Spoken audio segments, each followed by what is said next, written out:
Welcome to episode 291 of In Touch with iOS, the show that talks about iPhone, iPad, Apple Watch, Apple TV, and related technologies. I am your host, Dave Ginsburg, and it's been like forever. I have my friend here, Bob Fairbairn, the audio consultant extraordinaire. How you doing, Bob? Great for having you back. Other than a little scratch in my throat, I'm doing great, Dave. And I'm assuming you are too, because here you are still. You've never left this office. Here. I never did. I looked back and I want to see when the last time was Bob on the show. It's been 4 years. 2020, you were on the show with me.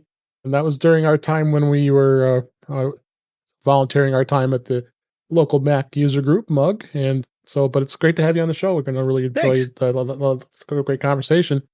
Also great being here is Ben Roethig. So great to have you. How are you doing, Ben? I'm doing good, Dave. It's always a pleasure to be on the show. Yes, always a pleasure having you. And last but certainly not least, Jeff Gamet. It's always great to have you. How are you doing, Jeff? It's always great to have Ben on the show. I mean, it's great to be here. Actually, it is great to have Ben on the show. And Bob, It's great to meet you. Yes, and we're going to have a great time here because I'm telling you, the news just keeps continuing with Apple. We just have more and more of it every week. Ironically, they just did their earnings call earlier today, so we'll touch upon that and lots of other great topics and news stories. So why don't we just go ahead and jump right into for this week? And like we always do, go into topics. And first thing I'm going to talk about is beta. iOS 17.4, beta 1 was re-upped. It was re-released, a dev beta. They released it for iOS 17.4, iPadOS 17.4. And the public beta is now out as well. The biggest thing is the EU support, which we were talking a lot about, that's included in this. The default browser changes in EU as well as NFC. I think a lot of what's in here is going to be the EU that they had to comply with. And it's, other than that, just bug fixes, I think, which probably we're looking at. Ben, have you noticed anything different with this latest beta? Not with iOS. The only thing I really notice is that I can now share play my iOS to my Apple TV. Oh, so it finally works, huh? Yeah. Great. So, and we lost Bob. He'll be right back. But Jeff, anything with your iPad? You've been avoiding doing that iPad. Yeah. Well, I've installed the update, and my iPad booted back up afterwards. And that's as far as I've gone with it. So I am going to say 17.4 beta 1 is performing marginally, which is exactly what I expect. There we go. Yeah. Yep. How about you, Bob? Have you been dabbling in beta? I know I used to a lot, but lately I've been in production mode. So I have done very, very little beta stuff. Although I have a couple of things where I think I'm going to have to dip in a little bit here in a little while. We'll see. I was very, very tempted with the device protection stuff. That we got it now. And I have to write all my customers. I have a bunch of them. I says, okay, this is what you do. This is what you need to do, because it really does make a difference. So, and I kind of wanted it to settle out a little bit to make sure something didn't go in the middle of the night, but it didn't, as far as I can tell. So that's good. Yeah, it looks like it's been doing okay with that stuff. Mm-hmm. It looks like also that they released Watch OS 10.4 out to developers. Generally, don't see too much about that. One interesting thing that was found, Apple Insider is reporting on this, is there's some references to Home OS and TV OS 17.4 beta. In TV OS 17.4 beta, there was some code that's referencing the first in that first developer beta of tvOS 17.4 that is Home OS. Could it be an indication that Apple's working on a new OS, or is it going to be maybe a Home Hub?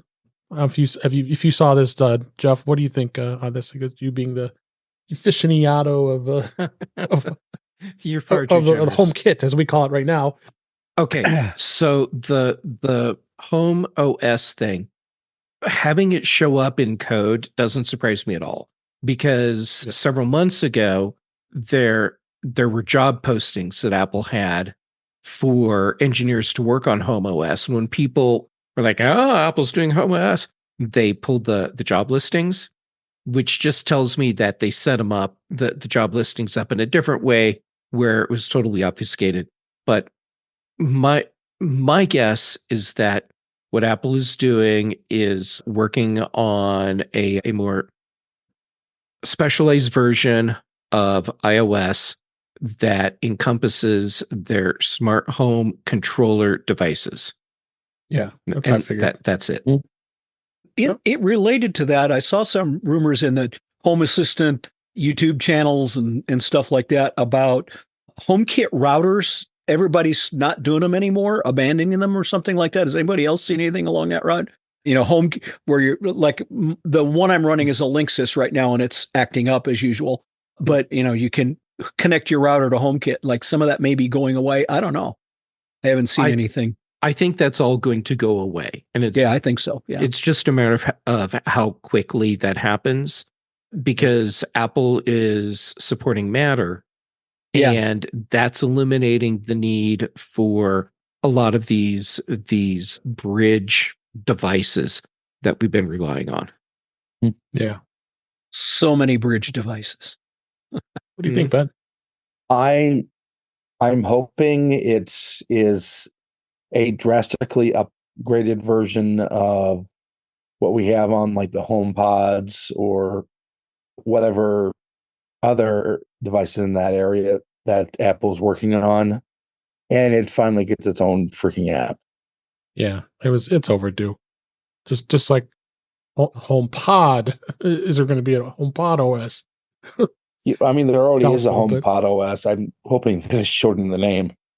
Yeah. So for sure. So definitely going to be interesting to see where that goes. We talked about Apple did announce that there's going to be a new podcast transcript feature in iOS 17.4. It was just released last week as we talked about it. Haven't had a chance to try it yet. Have any of you guys tried it out yet? I know, Ben, you brought it to my attention last week. I haven't seen it in action just yet. I linked to an article in Mac Rumors. Seems like they've had some activity with it. I haven't used it myself yet, but from what I saw, it looked pretty impressive. Yeah, it's gonna be interesting to see how that pans out with transcripts. Boy, it's going to save us podcasters a heck of a lot of time and money having to do that ourselves. And I'm using other tools. No, it doesn't. But maybe not. Go ahead. It doesn't save you any time because this doesn't address transcripts outside of Apple's podcast aggregator ecosystem. So you're still going to have to do the whole transcript. You want it everywhere else. Yeah. Mm-hmm. You got to do it. Yeah. It would be nice if in a future operating system, Apple allowed you to download that transcript. Yeah, I would hope that that's something they would consider. So it definitely is going to be interesting to see where that goes. And Apple is also in 17.4 beta they're actually doing an update to the clock app, which I found to be surprising. Specifically, it updates a small but significant change to the stopwatch function. In the beta, the stopwatch function now includes a timer in the live activities in the dynamic island. So now in the lock screen, you'll be able to actually see that stopwatch going as like a little small timer.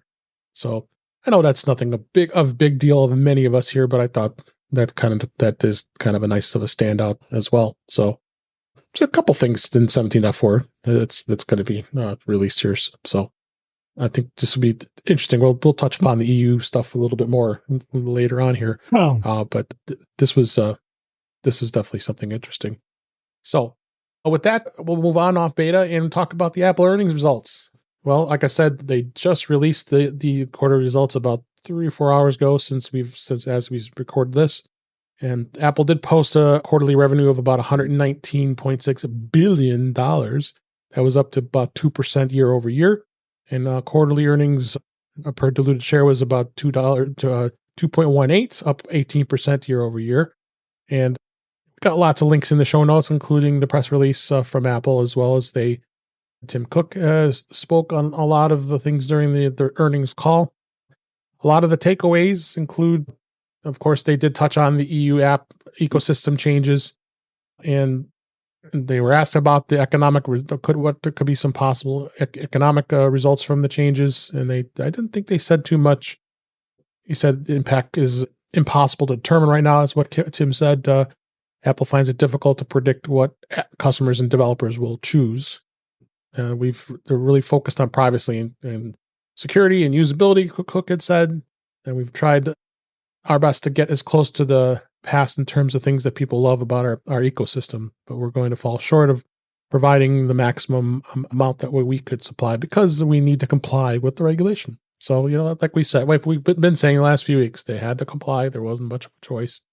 Of course, they talked about the Vision Pro. Very excited about that, and about the design. A lot of other app developers are going to be doing apps for Vision Pro, including Walmart, Nike, Vanguard, Stryker, Bloomberg, SAP, and all kinds of other collaborators. I think they said something like 600 apps are going to be out when released. As we record this, it's going to be in everybody's hands tomorrow on February 2nd, and we'll talk about Vision Pro in just a minute here. Other interesting app that Tim Cook talked about was AI. He said he did say, he's quoted as saying, as Apple is spending a tremendous amount of time and effort on artificial intelligence, and that details on the AI work will be shared later this year. So what does that mean, later this year? WWDC. WWDC, I think, is going to be probably an incredible event this year with a lot of big announcements with AI, because AI is just absolute gangbusters. The services category had set another all-time record revenue of $23.1 billion. It was up from $20.7 billion the year ago quarter. Paid subscriptions grew double digits year over year. I think all of us here, if not most of us, are spending a lot on that Apple bundle every month. So it's not surprising that we see the services going here. And then there's the wearables, Mac and iPad sales, and active devices. Mac sales are about flat, about 7.8 billion compared to 7.7 billion last year. But iPad sales, no surprise here, are way down, as Apple hasn't released a new model in all of 2023, and now we're in 2024. Revenue was about 7 billion. It was down from 9.4 billion last year. Wearables saw a bit of a drop as well. Went to 12 billion over 13.4 billion. So it was definitely interesting to see where all these numbers went. But you know what? You're looking at these numbers. They're not an incredible drop, but people on the market and the analysts and all that are going to probably say otherwise. I'm going to start with you, Bob. What do you think of what these results were? Well, I'm disappointed because I have an M1 12.9 MacBook, or not MacBook, iPad. And I've been wanting a new iPad for a long time, and I've been waiting, and I've been waiting, and I've been waiting. And I don't know, I get a little worried about all the services money. If you sign in to Apple News regularly, you can't scroll 3 lines without an advertisement for something else, unless you do what I do to block them. But it's really getting a little annoying to a certain extent. And there's a few places where they're doing that. So I think they need to wind that back a little bit. You know what I mean? But I like to see their revenue continuing to grow. And I was hoping the Mac would be up more than it is. I really was hoping the Mac, because those new MacBook Airs are just absolutely phenomenal. So I want one. Yeah. Yeah. The 15 inch is beautiful. Yeah. It's a really nice machine. So is the third. I mean, I have a 13-inch M2. I was one of the first M2s, and it's a great little machine. I use it as my extra laptop to travel with. Got my 16-inch I use here at the desk, and that little MacBook Air is it's quite a power horse. I'm talking to you on an M1 MacBook Air. Solid piece of hardware. Yep. So I'm due for new toys. Yep. What do you think, Jeff? What stood out for you on this all this announcement? What stood out to me, well, actually, the services, that going up, to me, is actually a good sign, because Apple has been working for quite a while now to make sure that they have a more diversified product lineup, so that they don't have all their eggs in the iPhone basket. And Tim Cook has said over and over, Apple is looking out way into the future beyond the iPhone. And they're building the foundation for that now. So services needs to continue to grow. And whether or not the ads that are showing up in news are playing into that, well, good for you for blocking them if they're bugging you. I actually don't use Apple News at all. So there's that. Then the Mac sales being flat to me was actually a positive.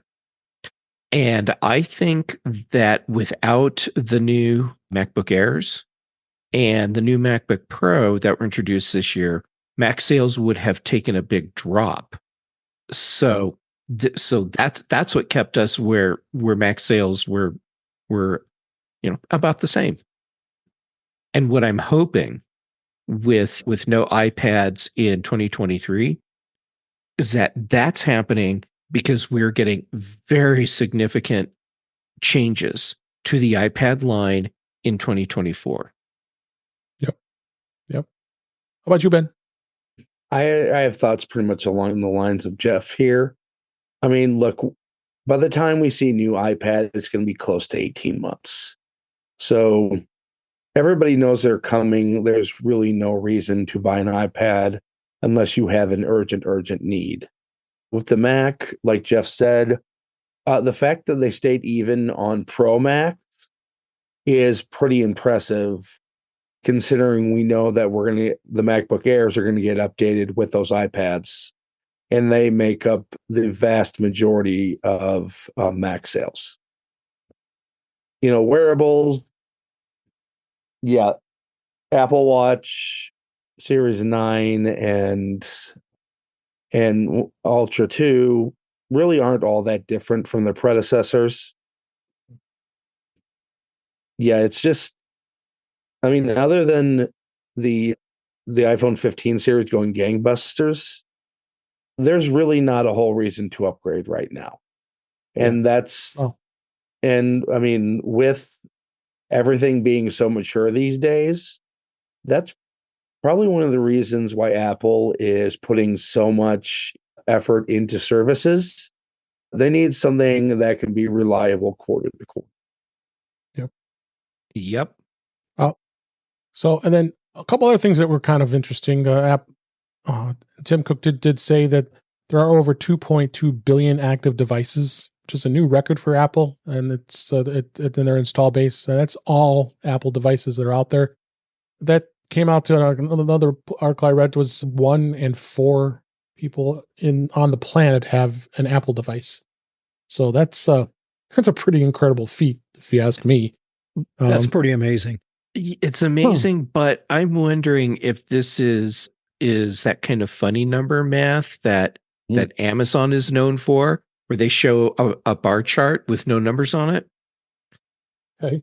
Did Apple specify what they mean by devices? Does that include Apple Pencils, Magic Trackpads? Yeah. Mm-hmm. That's true. Yeah, I mean, looking into that, I have a MacBook Pro, an iPhone 12, an Apple Watch Series 7, and 5 Apple TVs over all 4 generations. Yeah. I think we're all in that same boat. Yeah. We all 3 or need 4 an Macs intervention is what I'm hearing. Yes. Me too. Yeah. 3 or 4 Macs and 2 iPhones, 2 iPads. 8 different people there. That skews. It just proves that you count 8 times as much as everybody else. Yeah. So overall, some really good results. We'll see how the stock market reacts. Actually, I think the stock was up a little bit today after the announcement, so that was good to see. So, and we'll see where it goes. So, we had to talk about the Vision Pro because we are going to be talking about the Vision Pro today on this episode. And I'm happy to announce that we are going to have a really special guest next week, Dylan Stewart, the Mac Whisperer, who actually is receiving a new Vision Pro, and we'll be able to hear from somebody firsthand who will have it in their hands and be able to talk about it to leave even more. But I found it interesting. All, of course, the usual suspects of the influencers had their Vision Pro devices. Started off with Joanna Stern in the Wall Street Journal. She did a really awesome video, about 7 minutes long, that depicted She could cook. I thought she was absolutely crazy getting out of ski slopes and going down the bunny hill. You're wearing that thing. As Apple warns you should not be wearing this thing and doing any sports. I haven't watched the video yet. Where was she skiing? Where was it? I don't remember. It was a bunny hill though. It wasn't like it was because if it's Eastern US, then and she's on a bunny hill, it's okay. She didn't violate what Apple said because that's not really skiing. You should know, being from Colorado. So, and of course, Justine, you know how crazy she'll get with this stuff, and I think she had that. I remember they showed the video of the Jurassic Park dinosaur jumping at her and putting out your hands and having to do the image of your face, putting the thing in front of you, and so there was. I thought a lot stood out with a number of these videos, and first time I've ever seen Marcus Brownlee, MKBHD, do an actual unboxing in a long time. He actually unboxed it, and of course, always unboxes. So I think we had a lot of good stuff, and the biggest thing that was standing out was battery life. I'm gonna get about 2.5 hours. That ain't much. You're gonna have that battery on your hip all the time, right? And have to recharge it. Yeah, but a lot of them were saying they were getting longer battery life than Apple was advertising. Okay. So we'll see how long the batteries continue to perform that way. But I mean, that's promising. Yeah, it is. The Mac virtual display I thought was really cool, and I think that's something that people are probably going to want to do with it, having these enormously large screens, virtual screens in their Vision Pro. But I don't think they're going to want to be typing that little keyboard that's out in the virtual world. So, you say that. What do you think? But I think that there is a significant part of the demographic where that's actually a really great feature. There are a lot of people that have limited mobility and other limitations that don't allow them to easily use a traditional physical keyboard. And while we're thinking, I don't want to have to do this little pinch, peck thing, for them, this is going to be life-changing. Yeah, it could be because we're doing them on iPhones. The keyboard's the same size, honestly. So why wouldn't it be any different? But if you're using a Mac, if you're doing your Mac and trying to do stuff, I mean, the good thing is the Magic Keyboard and the Magic Trackpad and mouse both work with the Vision Pro. So, and you can actually going virtually with your hands, and you can pair basically any Bluetooth keyboard, any Bluetooth, right? Right. Yeah, I believe so. Yeah. So I find this gonna be it's an interesting device, but as we've been talking about the last few weeks, we're at version 1.0, folks. I mean, it's very expensive. $3,500 just to start, and you adding all the other accessories brings you all the way up to about $4,000 with if you need the glasses inserts, of course, and you need that case. Oh my God, you saw that case? It looks like a big giant bubble. Big white giant bubble. Get the third party one that's half as much. Yeah. It's like a marshmallow. Yeah, big marshmallow. Yeah, that's it. So, this something you would ever consider, Bob? If you would, I know you love these kind of gadgets, but so I have several specific use cases that I think it might fit in well. So I do a lot of tech support sitting here in front of a 49-inch monitor, and to be able to toss a couple of remote computers up and spin around and touch them and move them and link up to the computer here, I just have this feeling that there's a good possibility it might fit well. But we're remodeling the kitchen this year. I say you got some priorities financially. I really needed to update the iPad. That's the one thing I really want to do. So I'm doing that. My wife needs a new watch, and so it's sort of like 1.5 or something like that. Let's wait and see what happens as the software gets updated and all that. Yeah, but that's a very specific use case that I think would fit for someone who's in my work field.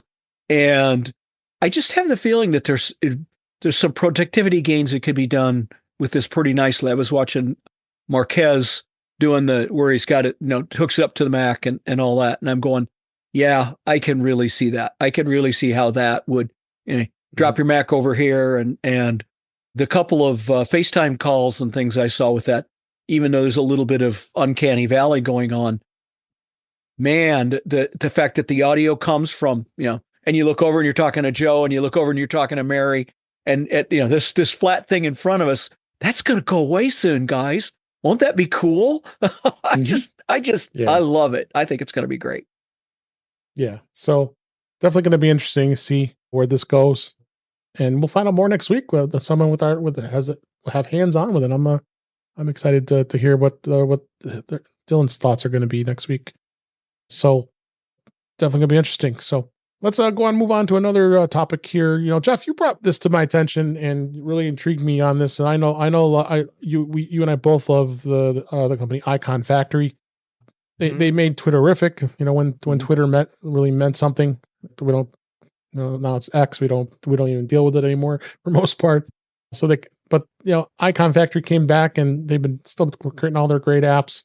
But this really intrigued me, the Project Tapestry. And basically what they're trying to do is, instead of just having one client that was Twitterific, now they're going to try to actually defragment the online media with this Project Tapestry, excuse me. And so like I said, I went into the Kickstarter just like you did, Jeff, and that you inspired me to do that. So why don't you tell us a little bit about what caught your attention to this and what made you support this Kickstarter? Well, the initial hook for me was the Icon Factory team saying, "Hey, we have this new app we're working on," and right there, I'm basically hooked. Now I just need to know what the app is and what it does. And when I saw what they're working on, then I was really hooked because, like you said, it takes your RSS feed. It takes social media that has APIs that allow for other apps to hook in, and and so which also means you can hook in podcasts and all of the stuff that you want aggregated into one place, so you have like a nexus for your content. This is how I've been using Flipboard for years, and it's fine, but it's also not exactly what I want, because Flipboard is also guessing at things that I will be interested in. And over the past year, especially, the quality of content, which is not a reflection on Flipboard, it's a reflection on publications, has really just declined as companies have started to rely more and more on LLM for auto-generated content. But that's not really the point. The point is the stuff that I am interested in having aggregated into a single view for me to go through. That's what Icon Factory is doing with Project Tapestry. Yep. So they're looking to get the goal about $100,000. I think they're becoming pretty gosh darn close already, and I supported it. Ben, is this something you would be interested in if you wanted to? Yeah, it's something I'd definitely be very interested in. As it says here in the Kickstarter, it's not meant to be your main social media app or RSS reader, but kind of like a super notifications app, right? Mm-hmm. Where you can know to look at your Feedly account or your Mastodon account, or hopefully someday your Threads account. Yeah. Mm-hmm. I mean, because I use a news aggregator to compile all the news that I go through each week for the show. So I think this is going to be a great tool for people who really want to get immersed in this. Something you might consider, Bob? I have to see a little further. The only social media content I've got, I have an account on Mastodon, but in my RSS reader is, I use Feedbin for most of it, and that works pretty well. But there's just so many places where you got to go, and so many different devices you got to go to. Anything that brings that down to a single inbox is fascinating. I didn't see this until the show notes, so I haven't actually looked at it yet. Icon Factory, they're good people. They write good software. So this could be cool. This could be really, really helpful. There's too many inboxes. I mean, how do I get them down? And where do I reach in touch and look and go, oh, I need to go pay attention to that, right? And how can I do that quickly in and out? So on any device, but again, they're not targeted towards all the crazy gear I carry around. So right.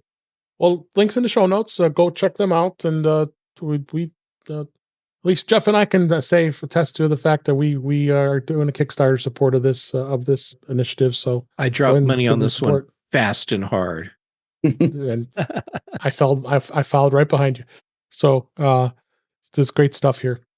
Another story that Jeff brought to my attention, I thought was good. A good topic here is I think Bob, you're the one that brought this to us here. Android phones on AT&T will now show brand logos on incoming calls. Is this something for the future? AT&T is launching a new feature for its customers, which show brand logos when you get an incoming call from a verified business. In partnership with TransUnion, AT&T will start allowing business logos on incoming calls. So the goal is to show the logo as an indicator that it's an incoming call, that it is genuine, and logos only show up when verified business phone numbers. It's powered by TransUnion's True Contact.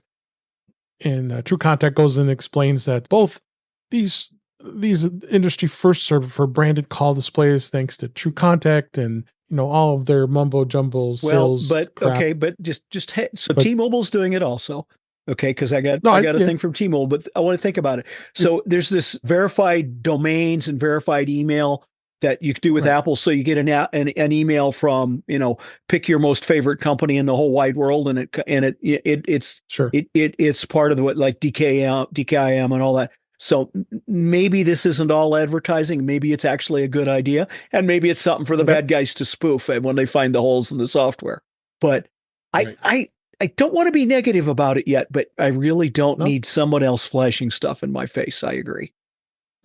That was what really alarmed me when you shared this with us. Ben, you got any thoughts on this? Yeah. These companies do not exactly have the best track record of having the customer's needs at heart. No, they don't. My fear is if they get away with this, you could see some other advertising in your calls. This is true. You could. So something look forward to or not. Huh. I think this is going to be interesting to see where this goes, because there's nothing altruistic about this at all. No, I'm sorry, Bob. I think I'm much more cynical about this than you are. Instead of addressing the spam and spoof phone call problems that we have, they chose to sell advertising instead and present it to us as if this is a way to let us know calls are legit. Now, to a degree, sure it is, but this is another service that businesses have to sign up for. And the real purpose behind what I forgot the company's name. TransUnion, who you can't trust. Right. Yeah. So credit reporting. So their whole thing with this product is not about verifying that your phone number is legit. That's just one of the things that it does. The product that they went to sell you is all about all of this other data management stuff. And so if you're a business that's thinking, oh, this will be a great way for me to let my customers know that when I'm calling them, it's a legit call. No, because that's not what TransUnion is going to be selling you. It's a little bit like some of the crazy stuff that the Better Business Bureau does. You pay the Better Business Bureau to be on their listings and stuff. And I don't know enough to speak very heavily about it, but I just have my conspiracy theories and suspicions about some of that. Yep. Yay, capitalism. Next topic, I want to talk a little bit about some of the more fine-tuned information about the EU App Store changes. Again, this isn't going to affect us in the United States, so I mean that's the thing. I just find this to be fascinating to see what they're going to be doing. I'm not going to go through all this. We've got some articles here in the show notes that you can look through here. Some of the notable changes was specifically like through all of the OSs. Apple's new business terms have changed, where you're going to have a core technology fee. We talked about all this here. Default app marketplaces. I think really some of the things that really stood out to me is test flight, which is of course the beta area where developers can test their apps before they release them out to the public. Apple is going to allow test flight to be used for alternate app stores, which I think that's I commend them for doing that, because I know they've not been too excited about it, but they got to be in compliance with this act. And then NFC was going to be another thing. The European economic areas just allow some changes there, which includes a lot of other different countries in the EU. So that's going to be different. So I don't know if anything else stood out for you guys. Bob, I don't know how much you've looked through this EU. I've been kind of reading about it, and I understand why Apple is so adamant about this. And all you have to do is point back to where we were looking at the quarterly earnings and the services revenue and all that. And, they are a corporation too. We just happen to like their stuff. But I also look at it okay, I'm going to make an analogy here, and you guys are probably going to burn me to the ground with this. So a Windows computer versus a Chromebook.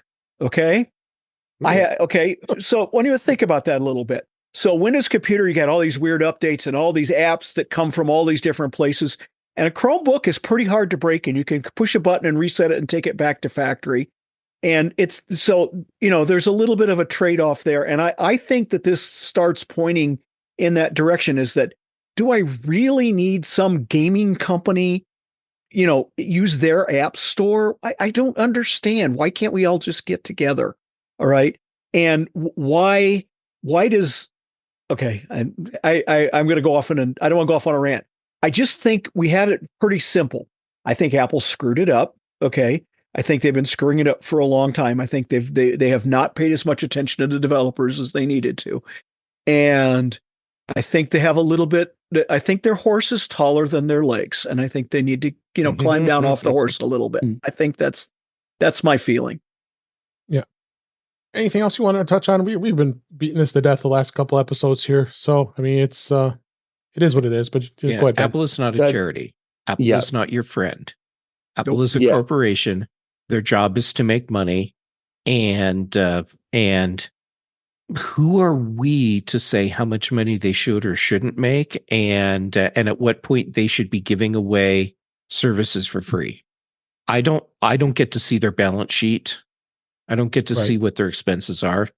Maybe charging 50 cents per install is necessary to maintain the services that they're offering to allow people to hook in to the iPhone. I don't know. I don't see the money. It's easy to say, oh, they can afford it, but at the same time, they have a responsibility to their shareholders. They're giving away for free. That's not what the capitalist corporate business model is. No. So, And going on that, Jeff. Mm-hmm. I would not be surprised at all if by March 6th, these terms changed, because it would be honestly negligent on Apple's part to its shareholders if it did not try to find out exactly where the EU boundaries were on this. So these might be maybe slightly out of compliance. But I mean, if they get away with it, Apple loses nothing. If EU says, whoa, you have to change this, and this, Apple gets to take the high ground. Like, hey, they managed to change it more. Mm-hmm. Yeah. And grenades and horseshoes. There you go. That's right. There you go. Yep. So yeah, let's go ahead and move on from this topic. I think it's like I said, we've been beating it to death the last couple of weeks. It is what it is. It's coming in March, and the EU gets to experience a little different than what we will here in the US here. So So let's go into some of the news stories that caught my eye this week, and another rumor story here this week. I thought Jeff would like this one. Apple's touchscreen HomePod is coming this year, and what do they know so far? And they've been talking about this for a while here. Apple's believed to be working on a new full-sized HomePod with features a touchscreen display for the very first time. Display is rumored to be launched as soon as the first half of this year, 2024. Really, they've been talking about, and this is actually from Mark Gurman of Bloomberg, so you kind of have a good trustworthy source here. Design and functionality, they say this specific reports are saying that it's going to launch with a HomePod models go to the display that came from the app. Ming-Chi Kuo was talking about it too. So they got some pictures showing the bezel and the screen and looking like the large HomePod there is. They're saying that there's going to be a potential for a new chip. So there's a lot of rumor in here. I think we've been talking about this for a while. I mean, as far as HomePod goes, is there going to be a screen? Apple, Google, they all have their smart devices and speakers. What do you think on this, Jeff? All right, coming from Mark Gurman, that adds credibility to this. Now, Ming-Chi Kuo. Adding Ming-Chi Kuo into this takes credibility away. Yeah. So here's where I am on this.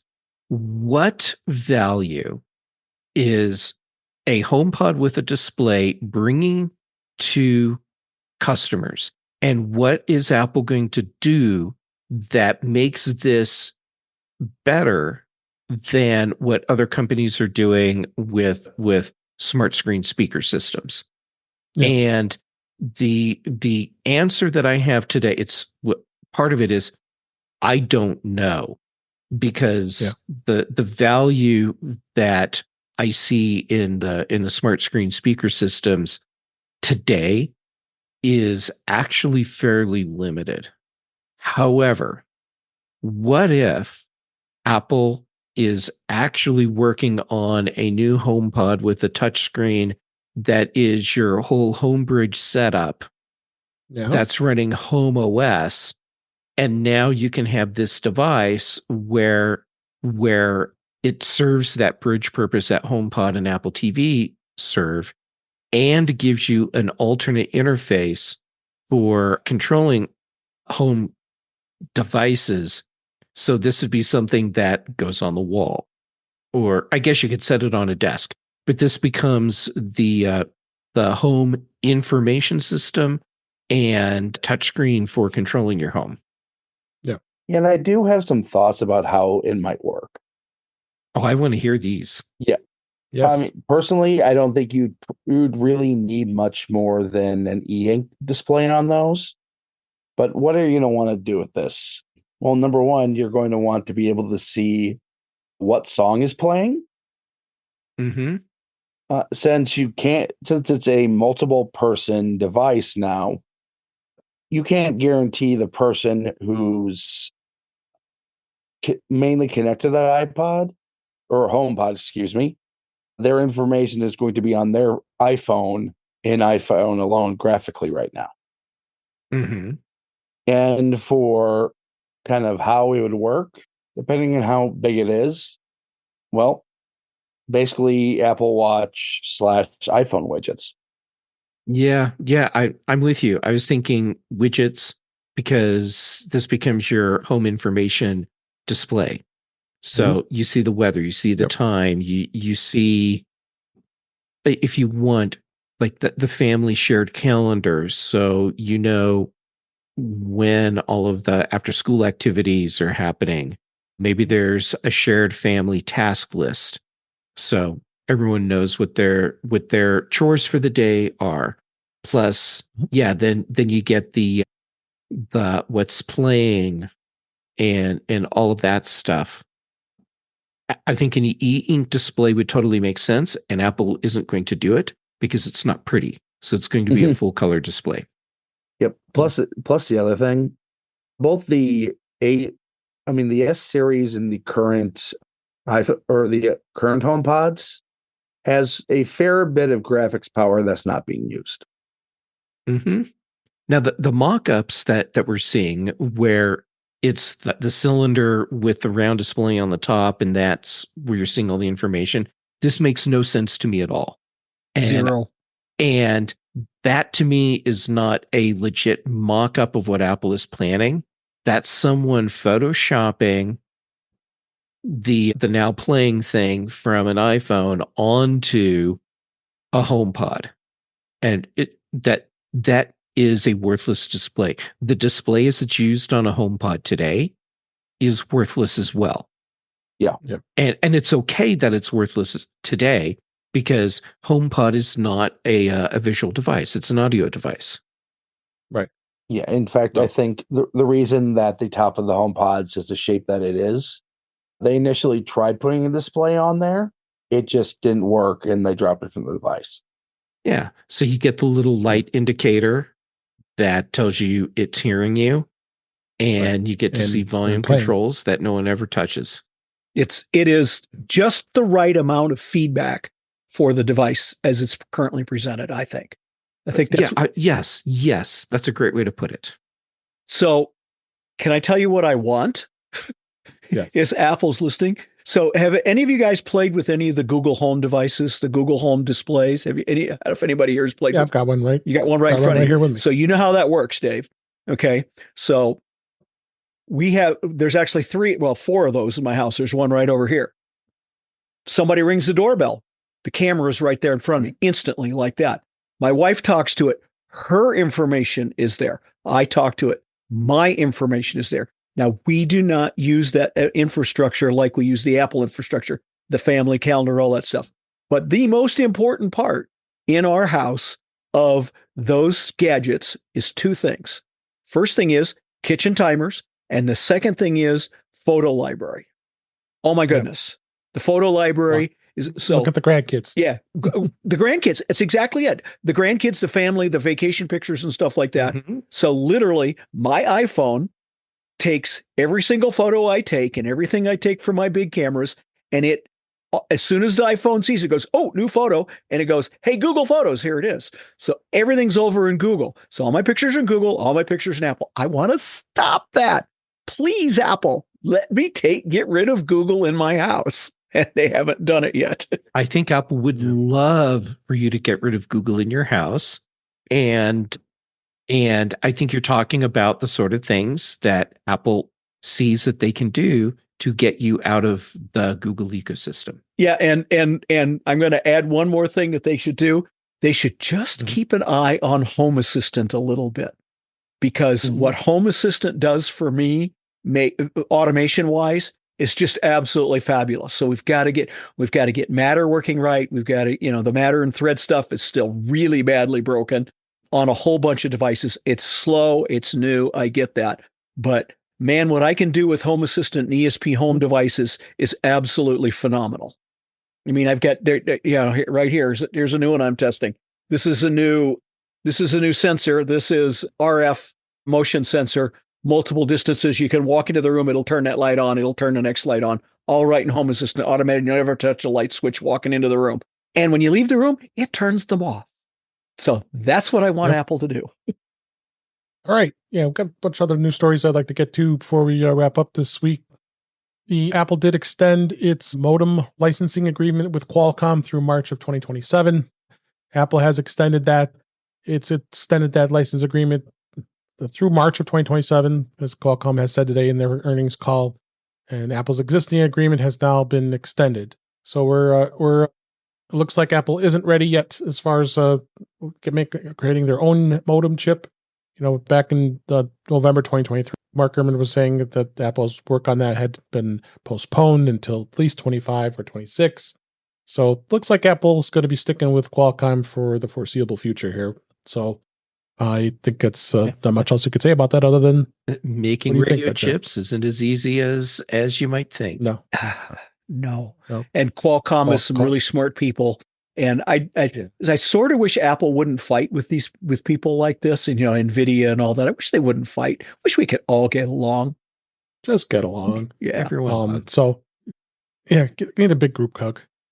And then we keep seeing more improvements to the Apple Card and the Apple Savings account, even though we've had all this discussion that Goldman Sachs wants out and nothing's happened yet. It's all been, as far as we're concerned, it's been more or less a rumor, and there really hasn't any confirmation that Apple is looking to get away from them, other than we've had a lot of talk about it. But they just raised the savings account interest rate up again. It was at 4.25, then it went to 4.35, and now it's at 4.50.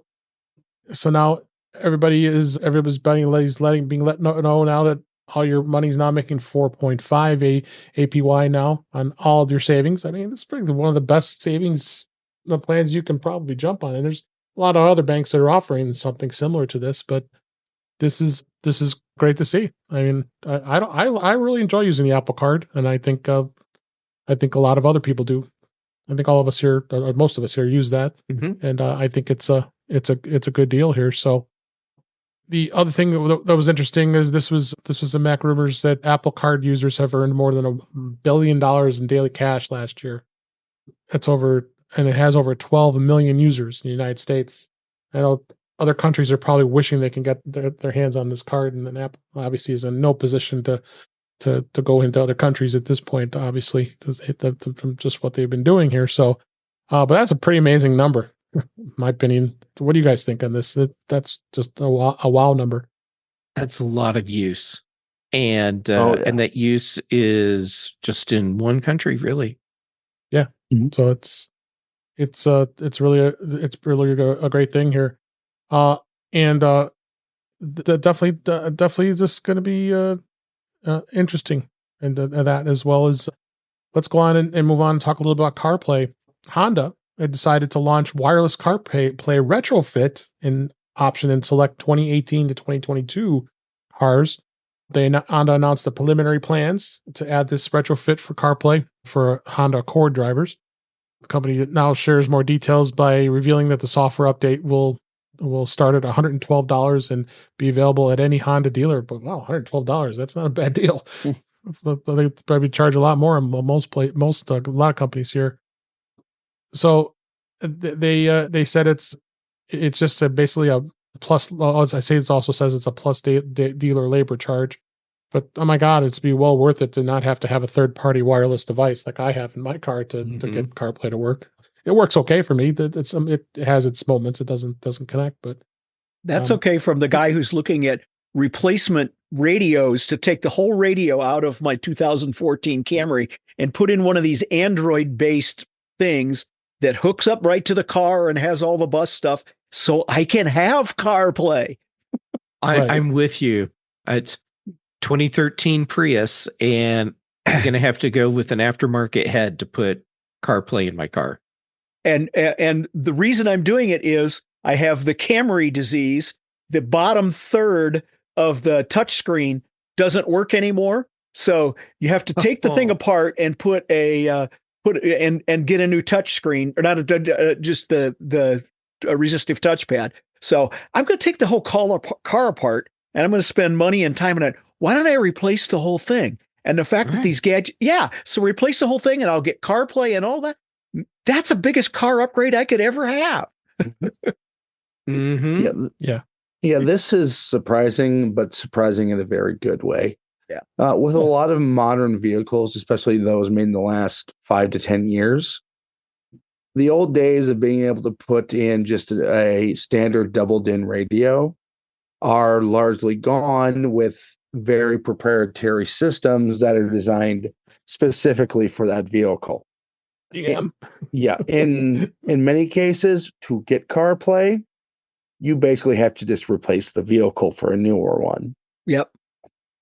Honda seems to realize, unlike GM, what kind of the usefulness that CarPlay and Android Auto, especially the wireless variety, give their customers.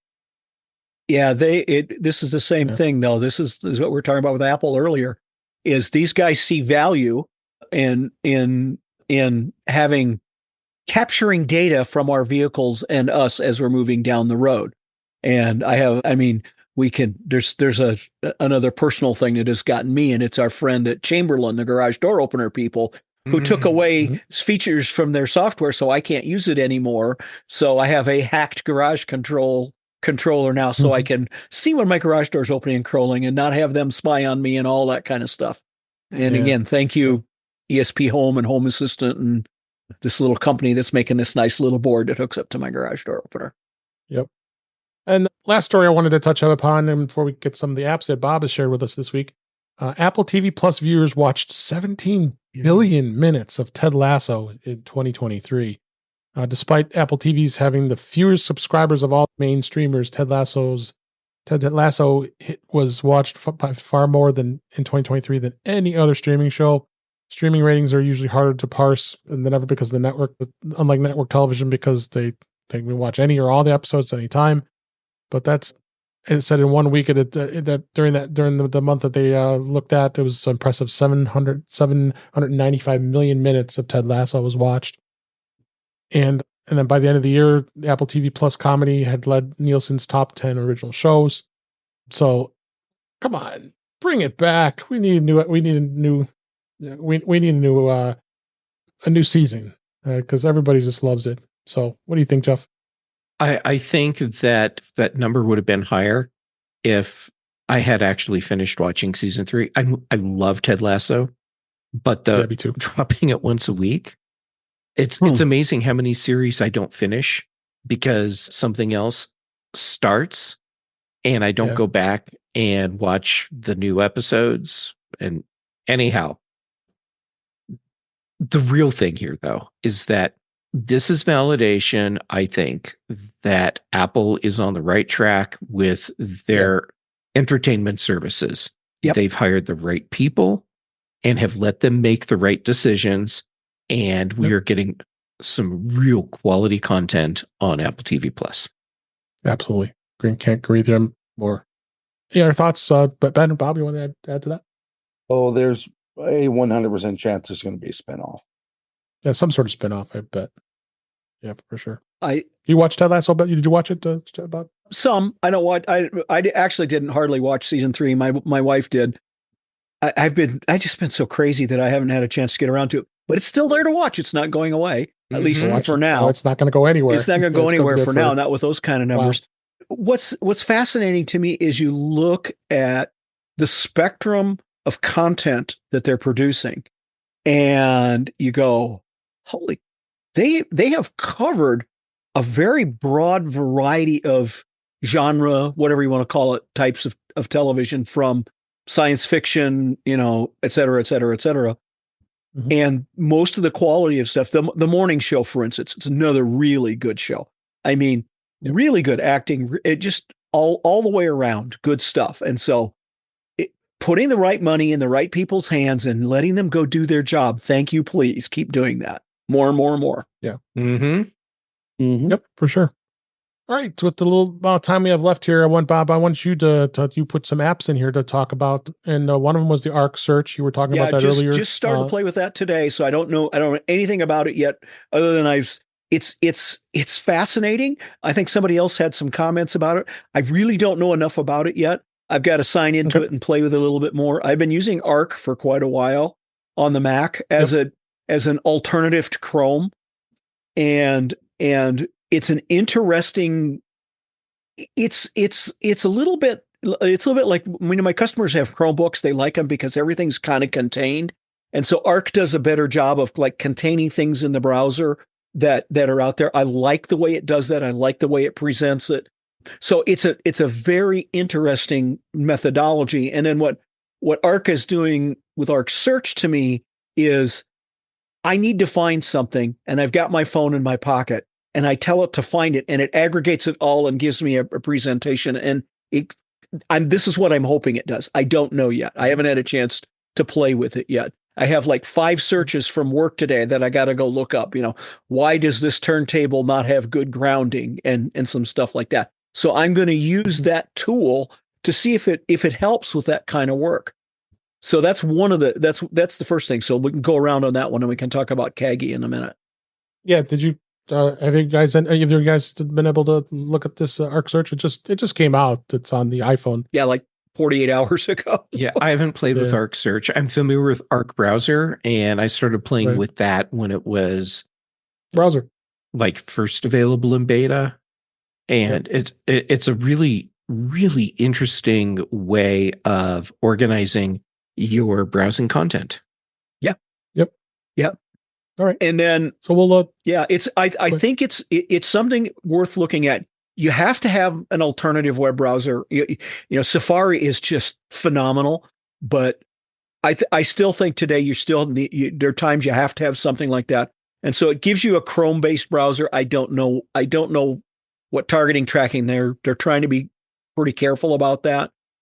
And that's where Kagi, I think that's a correct pronunciation. So Kagi Search, I don't know if any of you guys are using that. I have switched over to that everywhere.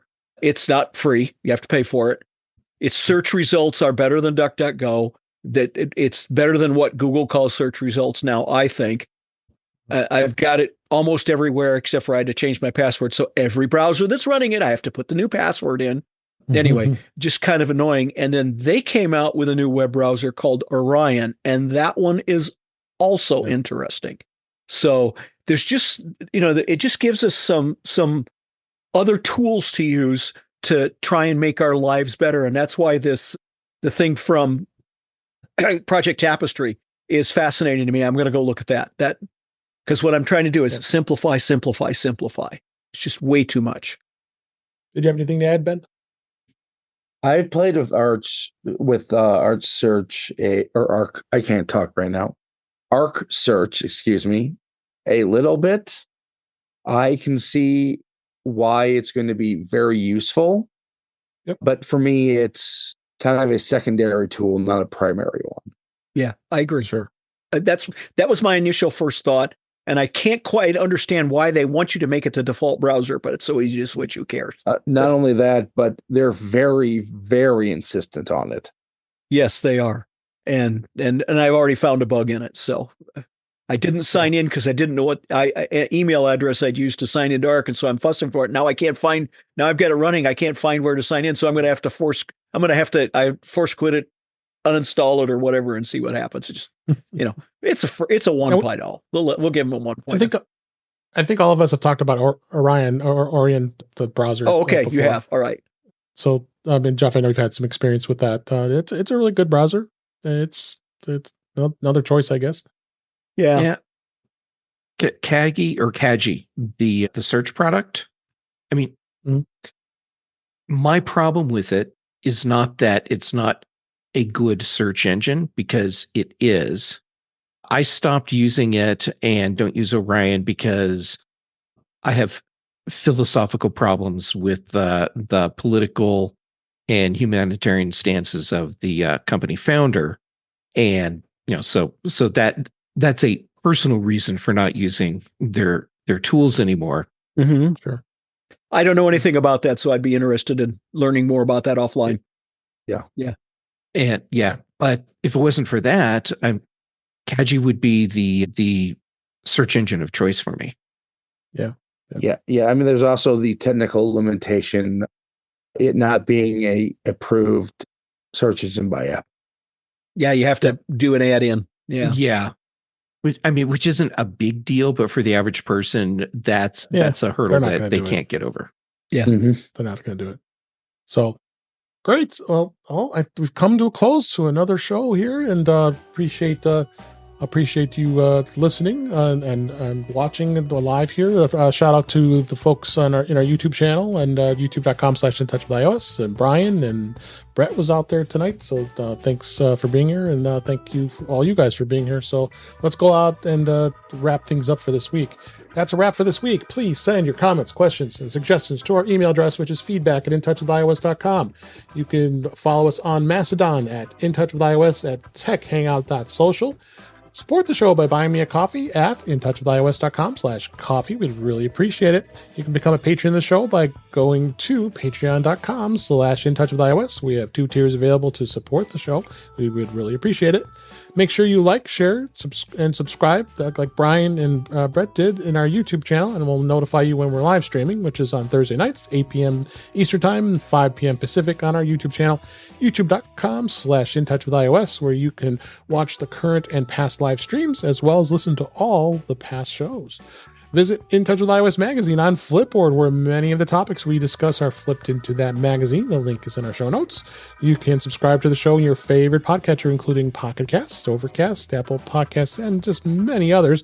But better yet, go to our website at intouchwithios.com, where all the links and all the ways to listen to us is on our website. I am Dave Ginsburg. You could find me on Mastodon at DaveG65 at mastodon.cloud. Bob Fairbairn, thank you so much for being here. It was fun. Way too it was long. really good. It's a little so bigger glad group. You're here. Yeah, it's lovely. Yeah, absolutely. We rile it up here every week. So thanks for being here. Where can people find you? Pretty much only on Mastodon these days. So it's BobFA at techhub.social. Okay, great. Then thanks for being here. Appreciate it. No problem. Ben Roethig, thank you also for being here. We really appreciate it. I think you have a new blog post, if I'm not mistaken. Yes, I do. Where can people find you? Well, Dave, you can find me on social media at Ben Roethig on your social media of choice. You can find that very expansive blog post on the 17.4 changes at roethig.tech. I still have to work on getting it ported over to a new WordPress server, but I'm waiting for you. I know. I keep getting bogged up in other things. I hear you. Yep. On Tuesday nights, you can find me on Mac Voices Live with Mr. Chuck Joyner. And on Thursday and Friday afternoons/mornings, depending on where you are, you can find me the Big and Mac shows from the British Tech Network. Thanks, Ben. Appreciate it. Last but certainly not least, Jeff Gamet, thank you as always for being here. Where can people find you? Well, Dave, thanks as always for letting me hang out with you, because it's great to get to hang out with cool people all the time. All right, so on socials, I'm Jay Gamet, and I'm active on Mastodon, Instagram, and Threads. Then for shows, Tuesdays on Chuck Joyner's Mac Voices Live, here with you on Thursdays on In Touch with iOS, then on the British Tech Network, Thursdays on The Big Show, Fridays on The Mac Show, and Brian Chaffin and I do the Context Machine. Brian does have a Vision Pro on the way, so this week's episode is going to be late because he needs to have time to play with it. And then second, it's going to take time for me to pull him away from it long enough to record. Yes, you're going to have to go there and pull it off his head. Yeah, pretty much. Yeah. Well, he doesn't have as much hair anymore, so it might be easier now. Okay, that's true. Yeah, he got his haircut and he's looking pretty sharp. Yes. Well, thanks as always for being here. And thank you for listening. As I mentioned, be sure you tune in next week. We're going to have Dylan Stewart. If all things work out, there's always that possibility, but it looks like everything is in plan to give us his firsthand discussion about the Vision Pro. But until then, thanks for listening. Hope you enjoyed the show. We enjoyed doing it, and we'll talk again soon.